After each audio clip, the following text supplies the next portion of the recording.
Assalamualaikum warahmatullahi wabarakatuh. Para pendengar dan peminat kuliah-kuliah yang saya berikan di dalam kaset ini, saya mengucapkan selamat mendengarkan dan selamat memperhatikan. Hari ini yang akan saya bicarakan di dalam kaset kita ini ialah soal puasa yang kita hadapi sekali di dalam setahun, yaitu pada bulan Ramadan, bulan yang ke-9 menurut hitungan tahun Hijrah. Tuhan bersabda di dalam Al-Quran, A'udzu billahi minasyaitonir rajim. Kutiba 'alaikumus shiyamu kama kutibal ladzina min qablikum la'allakum tattaqun. Ayyaman ma'dudat. Telah diperintahkan oleh Tuhan kepadamu mengerjakan puasa, sebagaimana telah diperintahkan pula hal yang demikian ini kepada umat yang terdahulu daripadamu. Maksudnya ialah supaya kamu bertambah takwa kepada Allah. Dan bilangannya pun tidak banyak. Ayyamam ma'dudat, pada beberapa hari yang dapat dihitung. Maksudnya bulan Hijriyah itu atau menurut perhitungan bulan 29 dan 30. Berbeda dengan Syamsiah, perhitungan matahari antara 30 dan 31 dan satu yang 28. Sekali 4 bulan, 4 tahun jadi 29. Maka di dalam perhitungan bulan itu datanglah perintah puasa kepada kita. Maksud puasa itu disebutkan lagi, la'allakum tattaqun, supaya hubunganmu dengan Allah itu selalu terpelihara, hubungan yang baik. Sebab kita semuanya mengakui bertuhan kepada Allah, mengakui sebagaimana kebanyakan kita kaum muslimin bahwa kita orang Islam. Tetapi pengakuan saja belumlah cukup kalau tidak dituruti dengan perbuatan. Perbuatan itu menambah teguhnya hubungan kita, menambah kesadaran pada diri kita sendiri tentang hubungan kita dengan Tuhan. Itulah maksud la'allakum tattaqun. Karena kita dapat memperhatikan sendiri berapa banyak orang yang mengakui memeluk suatu agama, tapi tidak ada getaran ke dalam jiwanya sendiri pemelukan agama itu. Kita disuruhkan sekali atau sebulan di dalam setahun mengokohkan hubungan dengan Allah dengan mengerjakan perintahnya, mengerjakan puasa. Bagaimana dikatakan bertambah teguh hubungan dengan Tuhan? Karena di dalam mengerjakan puasa itu kita insaf bahwa yang memerintah kita tidak yang lain melainkan Tuhan. Tiap-tiap kita barangkali akan merasakan kalau sekiranya ada orang lain selain Allah yang melarang kita makan siang hari, kita tidak akan setia menuruti perintah orang lain itu. Kita cuma setia menuruti perintah Allah. Di sini timbulnya kontak antara diri sendiri dengan Tuhan. Apabila kita telah mengerjakan perintah Tuhan itu dengan insaf, timbullah perubahan dalam jiwa kita sendiri. Kita tidak merasa kesepian lagi dalam hidup ini. Kita merasa ada hubungan dengan Tuhan. Inilah maksudnya la'allakum tattaqun itu. Supaya kamu bertambah teguh hubunganmu dengan Tuhanmu. Kemudian dikatakan pula bahwa bilangannya tidak banyak, tidak terus-menerus sampai 6-7 bulan, atau tidak terus-menerus sampai hubungan 1 tahun, tidak. Cukup sebulan Ramadan saja. Sebulan itu sudah cukup. Kita mengerjakan dengan penuh keinsafan. Melaparkan perut kita. Kita tidak minum, kita tidak makan. Dengan kesadaran. Para peminat kuliah-kuliah ini yang berbahagia. Ada orang mengatakan, katanya, kita mau bebas, kita mau merdeka. Sekarang kita dilarang makan, dilarang minum siang hari. Bukankah itu mengurangi kemerdekaan kita? Menghambat kebebasan kita? Ini ada yang bertanya begini. Tetapi saya akan menjawab sebaliknya. Dengan mengerjakan puasa ini, kita terang-terang memupuk kemerdekaan jiwa kita sendiri. Saya sendiri, kalau tidak makan pukul 7 pagi paling lat, nasi agak setengah piring, kopi susu agak semangkuk, itu saya jadi bodoh. Tetapi di dalam bulan puasa saya dapat menguasai diri. Pagi saya tidak minum, tidak makan. Sesudah saya makan sahur, kemudian disambung dengan sembahyang subuh, saya tidak makan, tidak minum lagi 1 hari lamanya. Saya dapat menahan diri. Misalnya kira-kira pukul 2, badan sedang capek, sedang payah, sedang lelah. Kembali dari mana-mana, pulang ke rumah. Dia didapati anak-anak tidak ada di rumah, dia sedang bermain-main. Ibunya pun sedang tidur. Kita masuk ke rumah, tidak ada orang lain. Di dinding terletak kulkas, di sana tersimpan minuman-minuman yang sejuk. Dibuka kelihatan minuman itu. Tapi kita dapat menguasai diri walaupun anak tak melihat, istri tak melihat. Kita bisa tidak mau minum karena Allah yang melarang minum. Inilah hikmat puasa. Pendidikan disiplin kepada diri sendiri. Apabila orang sebagaimana dikatakan oleh orang Arab, man lam yastati' qiyadata nafsihi lan yastati'a qiyadata ghairihi. Orang yang tidak ada kesanggupan mengatur dirinya sendiri, jangan harap dia dapat mengatur orang lain.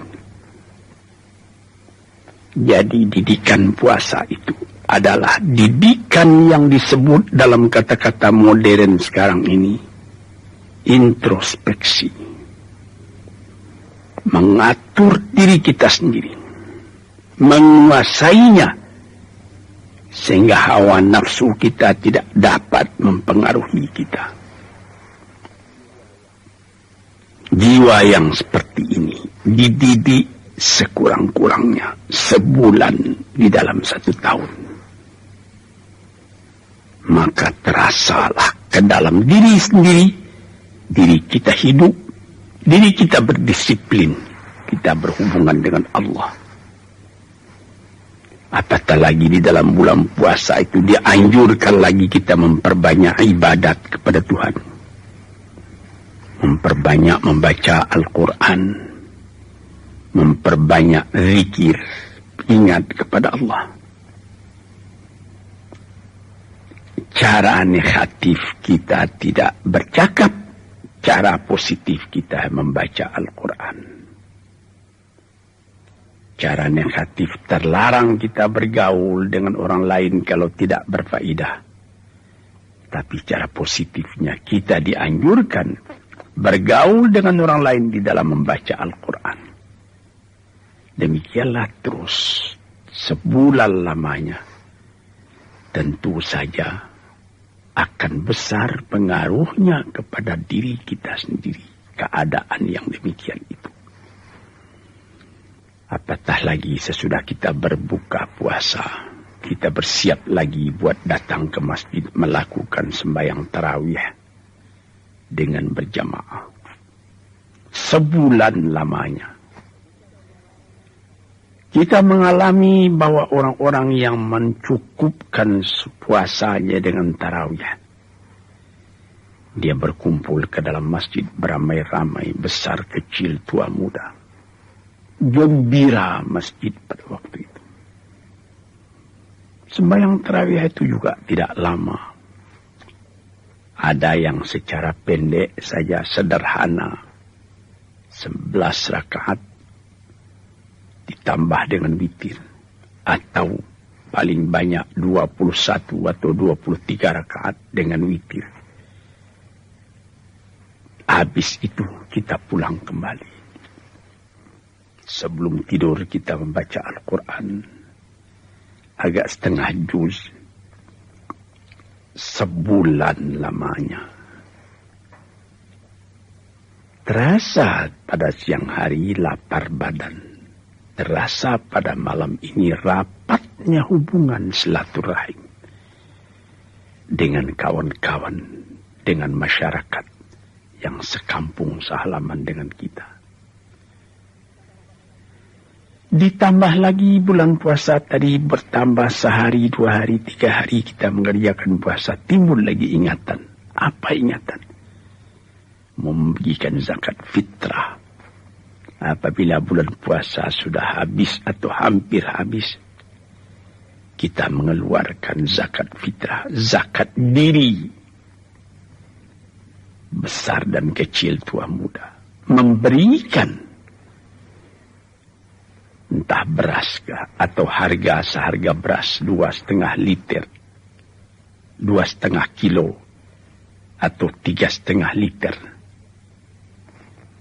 Dengan itu, tiap-tiap orang tidak ada yang berniat meminta. Tapi tiap-tiap orang berpikir, bagaimana saya bisa memberi? Bertambah iman orang, bertambah dia berpikir buat memberi. Bertambah lemah iman orang, dia berpikir buat meminta. Sedang di dalam perkataan dari Nabi sendiri dikatakan, Yadul ulya khairum min yadis sufla. Tangan yang di atas, yaitu yang memberi, lebih baik daripada tangan yang meminta, yang menadah di bawah. Bertali dari sini kekuatan iman dengan cinta kepada sesama makhluk dididikkan dalam bulan puasa. Menyelenggarakan perkataan dari Nabi kita sallallahu alaihi wasallam, la yu'minu ahadukum hatta yuhibba li akhihi ma yuhibbu li nafsihi. Belum berarti iman seseorang kamu sebelum dia mencintai saudaranya sebagaimana mencintai diri sendiri. Kita didiklah kepada diri tadi. Misalnya di waktu berbuka puasa.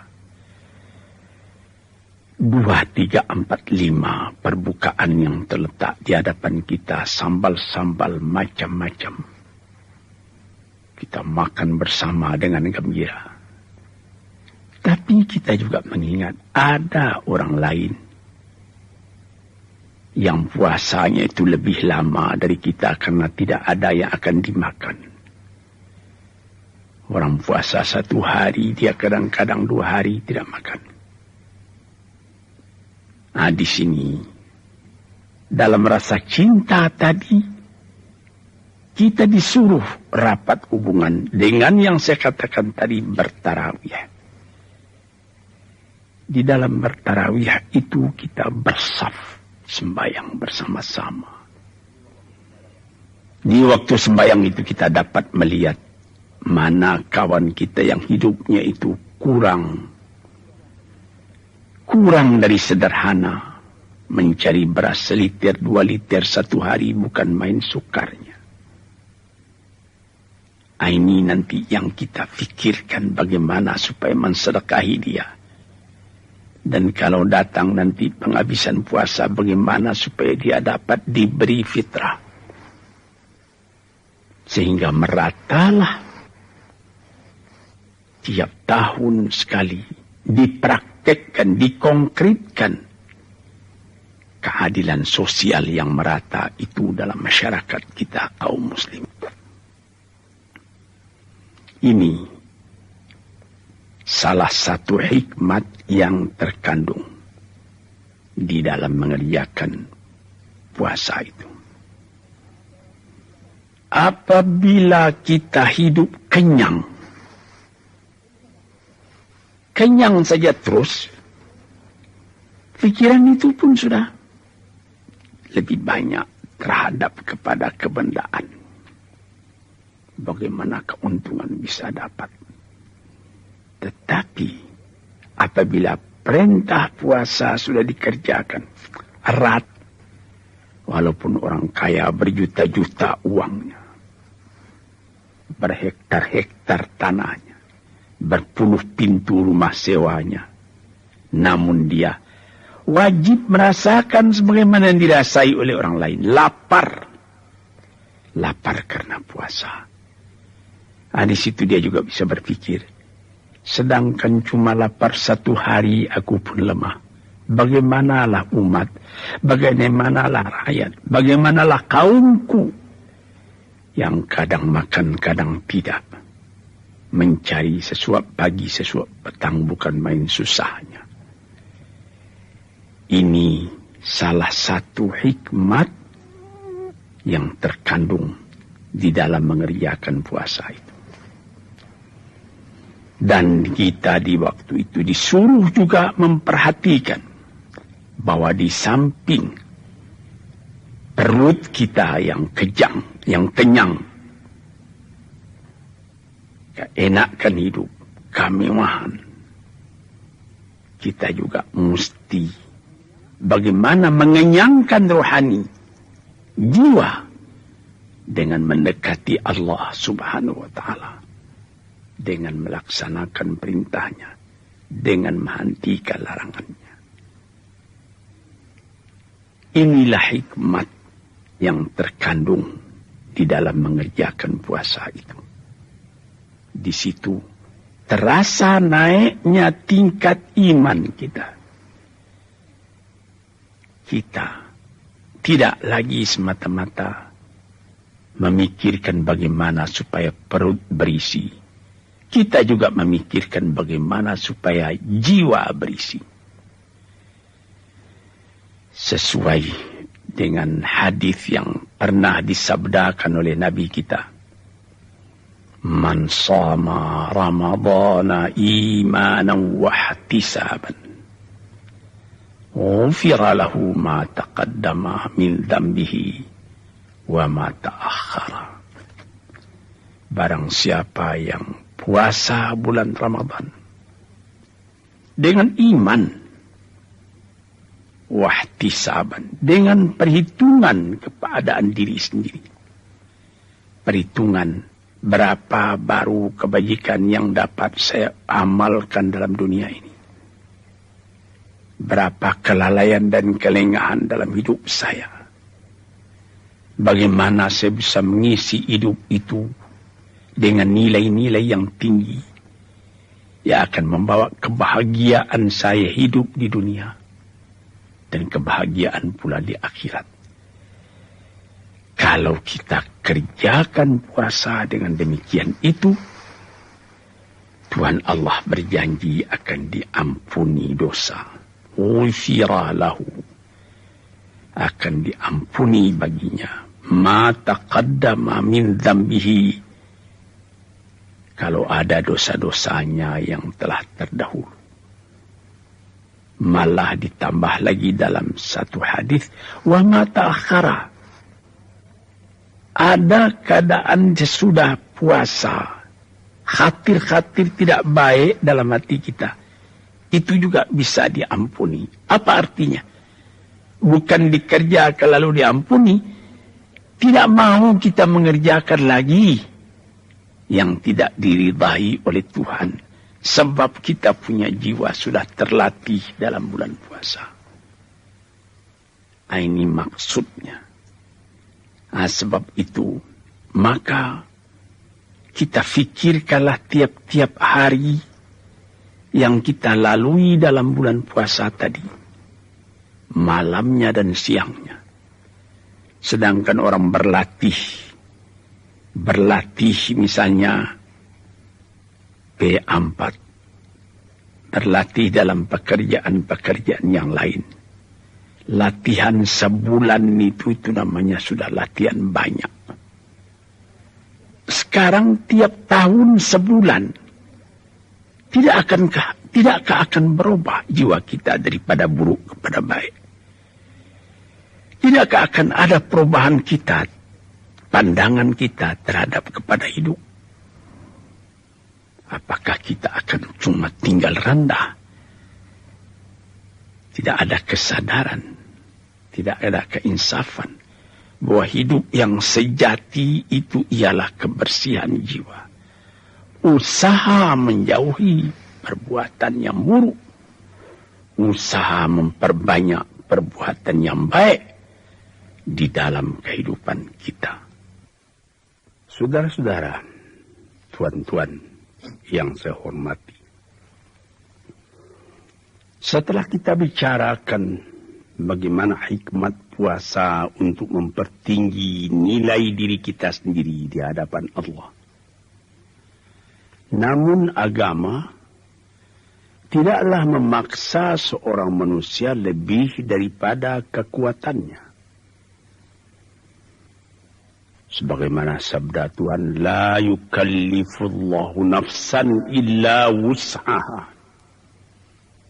Tidaklah Allah Ta'ala memberatkan kepada seseorang, kepada satu diri,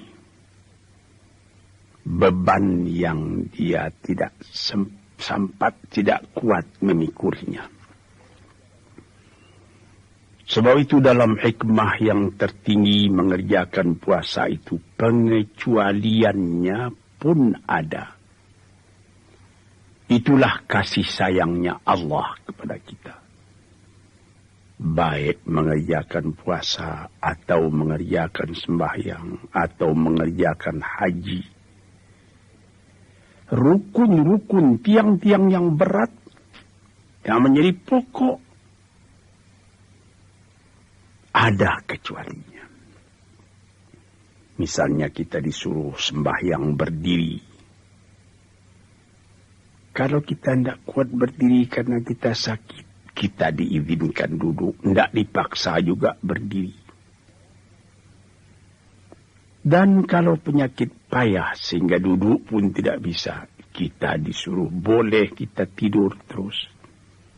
Asal apabila sembahyang waktunya datang, kita tetap mengerjakan sembahyang itu. Padahal berdiri itu menjadi syarat tadinya bagi sahnya sembahyang. Kita mesti berwudu, tidak berwudu tidak sah sembahyang. Tapi kalau badan sakit, ada penyakit yang menyebabkan tidak bisa kena air, boleh kita bertayamum, menggosok badan dengan tanah. Kita diwajibkan sekurang-kurangnya seumur hidup agak sekali pergi ke Mekah wajib ke Mekah. Tapi ada ujungnya. Man istata'a ilaihi sabila. Orang yang telah kuat dia buat pergi ke sana. Membayar kapal terbang misalnya. Atau semasa kapal api, kapal laut. Naik kapal dengan aman. Kalau belum ada ongkos, belum wajib. Itu keringanannya. Sama sekali perintah Tuhan. Ada syarat rukunnya yang mutlak, tetapi ada pengecualian. Begitu juga puasa ini. Tadi saya terangkan, la'allakum tattaqun, supaya kamu bertambah teguh hubunganmu dengan Allah. Tapi diberikan terang juga. فَإِن كُنْتُمْ مَرِيضًا أَوْ عَلَى سَفَرٍ فَعِدَّةٌ مِّنْ أَيَّامٍ أُخَرَ. Kalau kamu sakit atau kamu di dalam perjalanan, boleh kamu hitung saya di hari yang lain. Tak usah kamu puasa ketika sakit itu. Tak usah kamu puasa ketika dalam perjalanan itu. Ganti saja di hari yang lain nanti. Lalu di ujung ayat ini katakannya, yuridullahu bikumul yusra wa la yuridu bikumul usra. Allah Ta'ala mau kamu itu yang mudah. Kalau secara orang sekarangnya, yang rileks, yang fleksibel, tak usah memberati. Tapi orang yang kuat, dia punya iman, tidak sampai hati pula dia buat meninggalkan. Nah, disinilah kasih Allah dan cinta kita manusia. Saya ingat, tuan-tuan yang terhormat, ayah saya sendiri. Beliau terkenal seorang alim besar, seorang ulama, seorang sufi. Kawan saya, Dr. Ali Akbar, yang mengobat beliau waktu itu, memberikan advice kepadanya. Abuya ini tidak usah puasa lagi. Dalam Al-Quran pun sudah boleh Buya melepaskan puasa.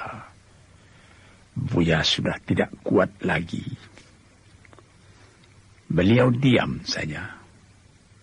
Dan beliau terus puasa. Sehabis puasa, dokter datang ke rumahnya. Melihat beliau. Beliau kelihatan gembira. Apa katanya? Ali Akbar, Buya masih puasa lagi. Ya kan sudah boleh Buya lepaskan. Benar.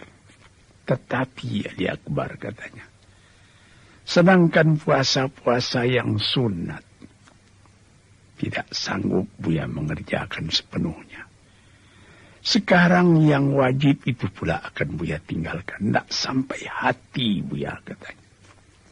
Di sini kelapangan yang diberikan Allah dan kecintaan manusia mengerjakan sepenuhnya. Ini adalah ilmu tasawuf yang dalam hal ini. Keuzuran atau dispensasi yang diberikan oleh Allah di dalam ibadat itu, sebagaimana disebutkan tadi, sakit atau di dalam perjalanan. Perjalanan itu pun ada pembicaraan ahli fikih sekian banyaknya. Ada yang sekian marhalah, ada yang 2 hari perjalanan, ada yang mengerjakan mengatakan 3 kali perjalanan pos kalau dengan kuda yang kencang dan lain-lain sebagainya. Tetapi ada ulama yang mengatakan tidak ada itu hadnya. Wala yuhaddadu haddas safar. Tidak ditentukan berapa hadnya safar itu. Apabila kita sudah merasa bahwa ini sudah nama berjalan, musafir, sudah boleh dilepaskan. Ada perjalanan misalnya kalau dulu dari Jakarta pergi ke Singapura. 2 malam 1 hari kita berangkat dari Jakarta pukul 5 petang. Dan pada hari Senin misalnya, pagi-pagi hari Arba'ah, kita sampai di Singapura. Tapi sekarang, dari Jakarta ke Singapura, cuma 1 jam, 20 menit. Alangkah dekatnya. Anda ada pembicaraan itu bagaimana dulu kapal terbang, sekarang kapal api, tidak ada. Tidak ada, cuma hatnya ialah iman kita. Saudara-saudara pendengar, saya sendiri pernah di dalam bulan Oktober terjadi bulan puasa di tahun 1968, saya ke London. Kalau bulan Oktober itu sudah mulai musim dingin. Jadi kalau musim dingin, pendek siangnya, panjang malamnya. Pukul 7 pagi, saya sahur. Pukul 7 pagi, saudara-saudara yang terhormat, sahur. Nanti pukul 5 petang, saya sudah berbuka di London. Sebab siangnya pendek, malamnya panjang. Ketika itu sedang di London itu, sahabat saya yang saya cintai almarhum Auh Kartahadimaja. Saya tinggal di rumah beliau. Buat Buya saya sediakan makanan siang katanya. Buya kan tidak puasa karena musafir. Saya katakan terus terang, saya mau turut puasa. Karena pendek. Terus selama di London itu 10 hari saya punya puasa jalan. Pukul 7 pagi, 7:30 belum terbit matahari. Coba pikir.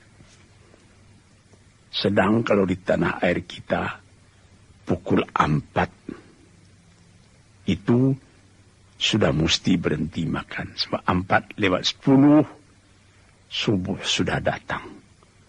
Nanti berbukanya liwat pukul 6. Jadi 14 jam saya puasa kalau di tanah air. Di London di musim dingin cuma 10 jam. Barangkali kalau sekiranya saya di London pada musim panas, yang pukul 9 malam, menurut hitungan kita matahari masih ada, mungkin saya pada waktu itu, tapi saya belum pernah di London berpuasa pada musim panas, mungkin pada waktu itu saya tidak akan puasa, menurutkan kelapangan yang diberikan oleh agama yang saya peluk. Sebab kita pukul 4 pagi sudah mesti berhenti makan. Itu matahari sebentar lagi sudah terbit, fajar sudah menyingsing. Nanti pukul 9 sampai 9:30 hari masih terang. Berapa lama kita puasa? Sedang kita musafir, diberi kelapangan oleh Tuhan. Beginilah tuan-tuan yang terhormat, kelapangan-kelapangan itu kita sesuaikan pula dengan pengetahuan kita tentang keadaan musim panas, musim dingin di dunia ini. Hadirin yang terhormat, para pencinta, pendengar kaset yang saya muliakan. Yang lain-lain pun diberi kelapangan. Perempuan yang sedang hamil, berat hamilnya, kalau sekiranya dia tidak makan, akan lemah anak yang dalam kandungannya. Boleh dia ganti saja dengan fidyah. Menurut keterangan Ibnu Abbas, fidyah saja. Ada juga mengatakan fidyah Kalau sekiranya dia merasa akan melemahkan kepada dirinya, hendaklah dia qada. Tapi kalau dia memikirkan anak yang dalam perut, hendaklah dia fidyah dan lain-lain sebagainya. Tapi yang umum mengatakan fidyah. Demikian juga orang tua. Orang tua yang umurnya sudah hampir 80 tahun. Sedangkan di umur 70 tahun sudah dinamai asirullah. Artinya dia masih ditahan oleh Tuhan di dunia ini. Ada yang sanggup dia puasa. Tapi kalau terlepas, tidak dapat dia mengqada lagi, payah. Orang tua begitu pun sudah dibolehkan. Ganti saja yang ketinggalan itu. Begitu berat puasa, tapi boleh diganti dengan mood, dengan sekedar sekali pertanakan beras, sudah boleh diganti. Di sini kita melihat di dalam peraturan yang keras, Allah Ta'ala ada mempunyai dispensasi kepengecualian. Inilah yang disebut, yang bisa ditafsirkan dalam ayat sendiri. Innallaha azizun hakim. Allah itu adalah sangat streng, disipliner, perkasa sebagai aturan militer. Hakim, tapi dia juga bijaksana. Jadi kalau kita tafsirkan secara populer sekarang, Allah itu memerintah secara sipil, secara militer. Keras peraturan, tapi dispensasi ada. Allah keras peraturan, aziz, dan Allah pun mempunyai kebijaksanaan, hakim. Saudara-saudara kaum muslimin yang terhormat, demikianlah dengan pengecualian-pengecualian itu. Orang sakit, orang musafir, orang tua atau penyakit berlarut-larut entah bila akan sembuh. Sebagai orang penyakit TBC, sebagai penyakit MAH, bukan penyakit singgah itu, kadang-kadang bertambah lama, bertambah larut. Tidak bisa diqada. Kapan akan diqada? Penyakit bertambah lama, tambah larut. Itu juga boleh membayar fidyahnya. Di sini kita mengatakan, melihat bagaimana Allah Ta'ala memberi alasan. Yuridullahu bikumul yusra wa la yuridu bikumul musra. Maksud Tuhan Allah dengan kamu itu ialah yang mudah, bukan yang sukar. Kadang-kadang manusia pun memakai kebijaksanaan seperti ini. Apa misalnya? Ya, misalnya ini juga, misal secara ringan, ada seorang diputuskan oleh hakim, dia mesti dihukum mati. Tetapi sebelum hukuman itu dilancarkan, lebih dulu diperiksa oleh dokter. Apakah badan orang ini sehat? Jangan sampai dia menjalani hukuman itu dalam sakit. Ini kebijaksanaan, ilham daripada Allah kepada manusia, di dalam manusia menjalankan perintah Allah itu. Adapun uzur itu bergantung juga kepada iman kita sendiri. In kuntum maridan, kalau kamu sakit, orang lain boleh menaksir, dokter boleh menaksir, penyakit ini berat. Tapi orang yang bersangkutan merasa tidak berat. Sebagaimana cerita tentang ayah saya tadi. Dokter mengatakan lebih baik Abuya tidak puasa lagi. Tapi beliau terus juga puasa. Tuan-tuan, inilah beberapa hikmat daripada puasa yang kita kerjakan dengan hati kita yang tunduk, merasai bahwa kita adalah hamba Allah. Wa ma khalaqtul jinna wal insa illa liya'budun. Tidaklah aku jadikan jin manusia dan manusia lain tidak melainkan untuk menghambakan diri, mematuhi perintah dan setia kepada Allah Subhanahu wa taala. Dengan kesetiaan kita itu, sebagaimana katakan pada pendahuluan tadi, menambah naik tingkat martabat kita. Yarfa'illahu alladhina amanu walladhina utul ilma darajatin.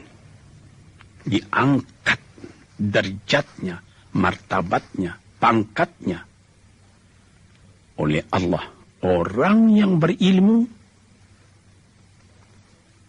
dan orang yang beriman setinggi-tingginya diangkat oleh Tuhan. Berbekas kepada hidup kita sendiri, ketenangan kita melihat alam. Dan kita boleh merasakan sendiri apabila kita kerjakan puasa ini dengan setia, sebudal lamanya, 29 atau 30. Pada hari terakhir, kedengaran takbir, lalu keluar maklumat, baik di radio atau di televisi, mengatakan besok kita sudah berhari raya.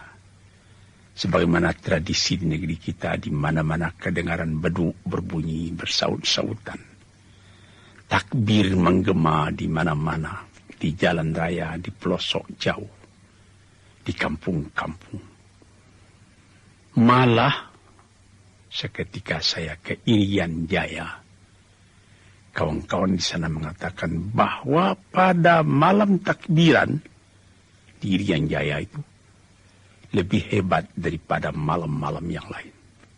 Mobil-mobil keluar, berpasangan lilin, berpasangan lampu listrik di muka-muka rumah orang.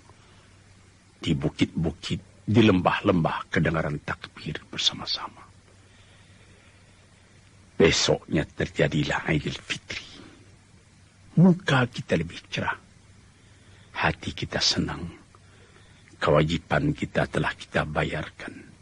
Perintah Allah telah dilaksanakan.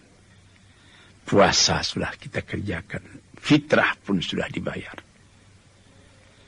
Allahu Akbar, Allahu Akbar, Allahu Akbar. La ilaha illallah, Allahu Akbar. Allahu Akbar, walillahil hamd. Allahu Akbar, wa la na'budu illa iyyahu mukhlisina lahuddin, walau karihal kafirun. Allahu Akbar كبيرا والحمد لله كثيرا وسبحان الله بكرة وأصيلا لا إله إلا الله وحده ونصر عبده وأعز جنده وهزم الأحزاب وحده لا إله إلا الله والله أكبر Allahu Akbar walillahil hamd. Fajar menyingsing, matahari pun naik, langit lebih cerah, orang berkerumun pergi sembahyang ke tempat beribadat. Baik ke tanah lapang yang luas atau ke dalam masjid yang besar. Setelah selesai mengerjakan sembahyang, mendengarkan khutbah, kita bersalam-salaman antara satu sama lain. Tidak meminta maaf pada orang, tetapi memberi maaf. Memberi.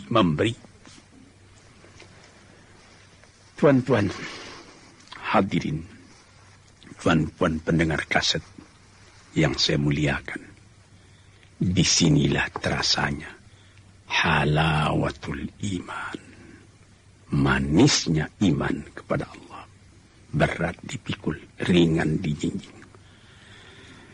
Langit ditengadah, bukit didaki, lurah diterjuni, dicari ridha Allah Subhanahu wa ta'ala dalam alam ini.